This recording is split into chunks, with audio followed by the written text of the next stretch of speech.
অত্যাধুনিক মানে dialysis unit উদ্বোধন হলো, কতটা সুবিধা মানুষের? Dialysis machine, ultrasonography machine, digital x-ray. এবং আমি এই এলাকার মানুষ, আমার বিধায়ক এলাকা থেকে আমি চিরকালই স্বাস্থ্য পরিষেবা নিয়ে কাজ করি ছোটোবেলা থেকে।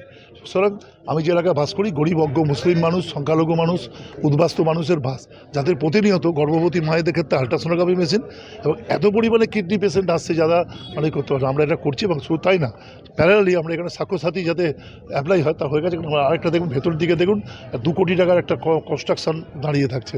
আমরা আইসিইউটাকে এখানে বিষয়টাকে করবো, আর একটু হেল্প মানে করবো, হয়তো সবটা ইলেকশনের মধ্যে করতে পারবো কিনা জানি না, তারপর আমরা বিষয়টাকে রাখবো। এই হাসপাতাল আমার স্বপ্নের ছিল, এই হাসপাতালের জন্য আমি রাত জেগেছি, জমি বিষয়গুলো করেছি। এটা আমার স্বপ্নের জায়গা, যেখান থেকে আমি বড় আমরা চিরকালই নারায়ণপুরের মানুষ, মানে নারায়ণপুরের মানুষ আমাকে উপহার দিয়েছে। আমি মনে করি আমার পিতামাতা আমাকে জন্ম দিয়েছে, আর দ্বিতীয় জন্মদাতা পিতামাতার নাম নারায়ণপুরের মানুষ। এটা খুব ভালো একটা উদ্যোগ তাপসবাবু নিয়েছেন। এটা পৌর নিগমের অন্তর্গত, বিধাননগর পৌর নিগমের অন্তর্গত একটি হাসপাতাল, বিদ্যাসাগর মাতৃসদন হাসপাতাল। মহানাগরিকও এখানে উপস্থিত আছে। খুব ভালো উদ্যোগ যে এর নতুন পালক লাগলো। এটা স্বাস্থ্য পরিষেবার পালক, কারণ এখানে ডিজিটাল এক্সরে, তার সাথে আলট্রাসোনোগ্রাফি মেশিন এবং তার সাথে একটা ডায়ালিসিসের মেশিন, এই 3টি পরিষেবা দেওয়ার জন্য তৈরি হলো এই হাসপাতাল। যে আজকে এই ধরনের উন্নতি সাধন যে স্বাস্থ্য পরিষেবায় হচ্ছে, সেটা গ্রামাঞ্চলেই হোক অথবা শহরাঞ্চলে, সেটা মাননীয় মুখ্যমন্ত্রী মমতা বন্দ্যোপাধ্যায়ের জন্য হচ্ছে। স্বাস্থ্যমন্ত্রী কিন্তু এই রাজ্যের মমতা বন্দ্যোপাধ্যায়, আমি এই দপ্তরের রাষ্ট্রমন্ত্রী।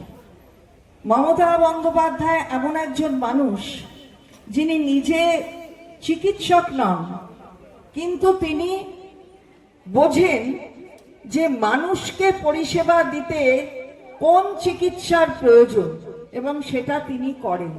ভারতবর্ষের, আমি যদি ভুল না করে থাকি, অন্য কোনো মুখ্যমন্ত্রী, ত্রিপুরার মুখ্যমন্ত্রী ছাড়া এই দপ্তরটা নিজের কাঁধে কেউ রাখেননি। কারণ এই দপ্তর প্রতিদিন মানুষের সাথে, একদম গ্রাসরুট লেভেল মানুষের সাথে সম্পর্ক রাখতে হয়।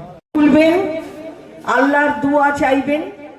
যখন হাসপাতালে আসি তখন ভাবি কারা কিভাবে বিভাজন এই মানুষের মধ্যে করা যায়।